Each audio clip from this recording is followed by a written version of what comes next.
आज हम कक्षा 10वीं में ट्रेड आईटी आईटीएस के प्रैक्टिस सेट को सॉल्व करेंगे। इसके लिए सबसे पहले आपको इस स्टार्ट बटन पर क्लिक करना है।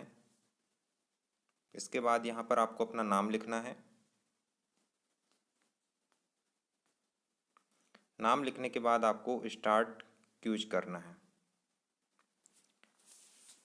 तो इस तरह आपका प्रैक्टिस सेट ओपन हो जाएगा। अब हम यहाँ पर पहले क्वेश्चन को सॉल्व करते हैं।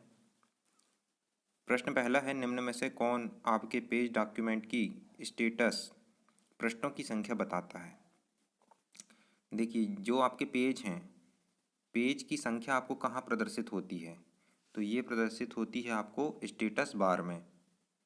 क्वेश्चन नंबर 2, पृष्ठ की पृष्ठभूमि में जो टेक्स्ट या इमेज धुंधली फैंटली दिखाई देती है उसे कहा जाता है। मतलब जब भी आप देखते हैं ना, कई बार पेज के बैकग्राउंड में एक हल्की और धुंधली इमेज दिखाई देती है, उसे कहते हैं watermark. Question number 3, image format में जेपीजी या जेपीईजी का अर्थ है। देखिए, जो भी इमेज आप लेते हैं, फ़ोटो लेते हैं, तो उसका जो फॉर्मेट रहता है वो जेपीईजी रहता है। इसका फुल फॉर्म आपको बताना है। तो इसका फुल फॉर्म होता है joint photographic expert group. Question number 4, निम्न में से कौन सी इमेज फाइल के लिए सही फाइल एक्सटेंशन नहीं है। देखिए, इसमें आपको नहीं है बताना है। मतलब इसमें से 3 जो हैं वो इमेज फाइल के एक्सटेंशन हैं, पर एक ऐसा है जो इमेज फाइल का एक्सटेंशन नहीं है। तो देखिए, GIF ये भी इमेज फाइल का एक्सटेंशन है, PNG, JPG ये तीनों ही इमेज फाइल के एक्सटेंशन हैं, पर ODT ये राइटर डॉक्यूमेंट का एक्सटेंशन है। जब हम लिब्रे ऑफिस में राइटर डॉक्यूमेंट में कोई भी फाइल सेव करते हैं तो वो ODT फॉर्मेट में सेव होती है। ठीक है, मतलब ये इमेज फाइल का एक्सटेंशन नहीं है। Question number 5, Libre office writer में टेम्पलेट क्या है।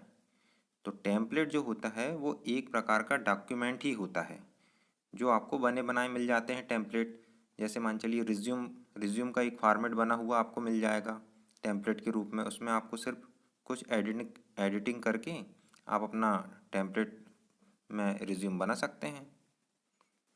क्वेश्चन नंबर 6, TOC का पूरा नाम है। देखिए, TOC इसका पूरा नाम होता है table of content. Question number 7, संपूर्ण डॉक्यूमेंट चुनने की शॉर्टकट की क्या है। तो देखिए, संपूर्ण डॉक्यूमेंट को चुनने के लिए हम Ctrl+A करते हैं। नोटपैड फाइल का एक्सटेंशन क्या है, तो नोटपैड फाइल का एक्सटेंशन जो होता है .txt होता है। मतलब जब भी आप नोटपैड में किसी फाइल को सेव करेंगे तो जिस नाम से आप सेव करेंगे उसके बाद डॉट करके जो भी एक्सटेंशन बनेगा वो उसका एक्सटेंशन कहलाएगा। तो नोटपैड में क्या होता है .txt। क्वेश्चन नंबर 9, अंडू के लिए शॉर्टकट की क्या है। तो अंडू के लिए करते हैं Ctrl+Z। क्वेश्चन नंबर 10, रीडो के लिए शॉर्टकट की, तो रीडो के लिए करते हैं आप Ctrl+Y। क्वेश्चन नंबर 11, सेव करने के लिए कौन सी शॉर्टकट की है। आप किसी भी डॉक्यूमेंट को किस तरह से सेव कर सकते हैं। देखिए, एक तो फाइल मेन्यू में जाके सेव कर सकते हैं या डायरेक्ट शॉर्टकट की से भी इसे सेव किया जा सकता है। तो शॉर्टकट की क्या है, Ctrl+S। क्वेश्चन नंबर 12, कट करने के लिए शॉर्टकट की क्या है। तो कट करने के लिए आप करते हैं Ctrl+X। ठीक है, यहाँ पर Ctrl+X दिया है, Ctrl+X आएगा। ठीक,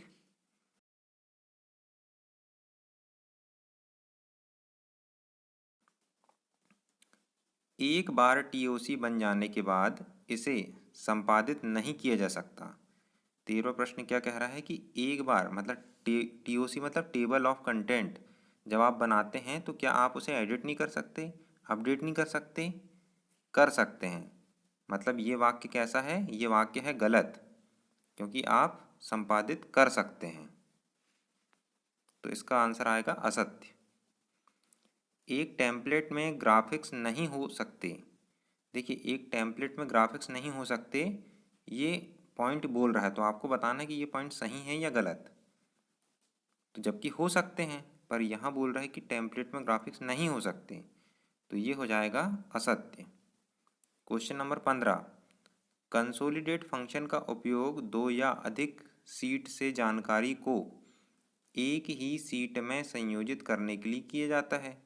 तो जैसा कि आपको क्लास में भी पढ़ाया गया है, जब आप कैल्सी स्प्रेडशीट में एक से अधिक या दो से अधिक सीट बनाते हैं, ठीक है, तो उसमें जब आप कंसोलिडेट करते हैं तो एक पर्टिकुलर सीट में सारा डेटा आपका मर्ज हो आ जाता है, या तो उसमें आप सम फंक्शन चलाते हैं, एवरेज चलाते हैं, तो वो सारा सीट का डेटा एक ही सीट में आ जाता है।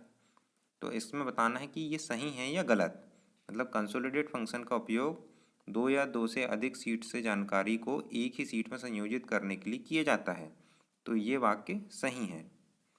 क्वेश्चन नंबर 16, व्हाट इफ विश्लेषण टूल सेंस के दो एरे का उपयोग करता है, तो ये भी सत्य है। क्वेश्चन नंबर 17, कंसोलिडेट का उपयोग करते समय डिफ़ॉल्ट फंक्शन एवरेज होता है। तो देखिए, जब आप कंसोलिडेट करते हैं तो डिफ़ॉल्ट जो फंक्शन आता है वो सम का आता है ना, एवरेज का नहीं आता, तो ये कैसा हो जाएगा, असत्य। अब जब आप पूरा टेस्ट इस प्रकार से दे लेंगे, इसके बाद आपको करना है सबमिट बटन पर क्लिक। तो ये हमारा पेज सबमिट हो चुका है। अब यहाँ पर हम व्यू रिजल्ट करते हैं और चेक करते हैं कि कितने क्वेश्चन हमारे सही हैं और कितने गलत हैं।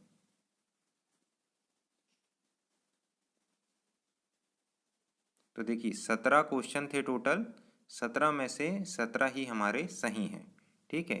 तो हमारे करेक्ट कितने हुए, 100%, जो कि 17 क्वेश्चन हैं, ठीक है। हमारे एक भी रॉन्ग नहीं हुए, और स्क्रिप्ट मतलब आपने एक भी क्वेश्चन को नहीं छोड़ा है।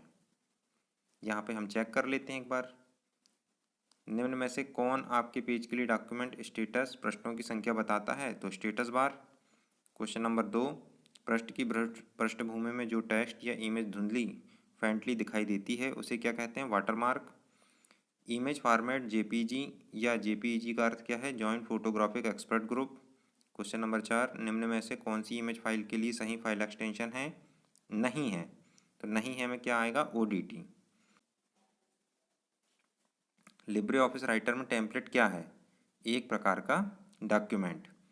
टीओसी का पूरा नाम, टेबल ऑफ कंटेंट। संपूर्ण डॉक्यूमेंट चुनने की शॉर्टकट की, Ctrl+A। नोटपैड फाइल का एक्सटेंशन क्या है, .txt। अंडू के लिए क्या शॉर्टकट की है, Ctrl+Z।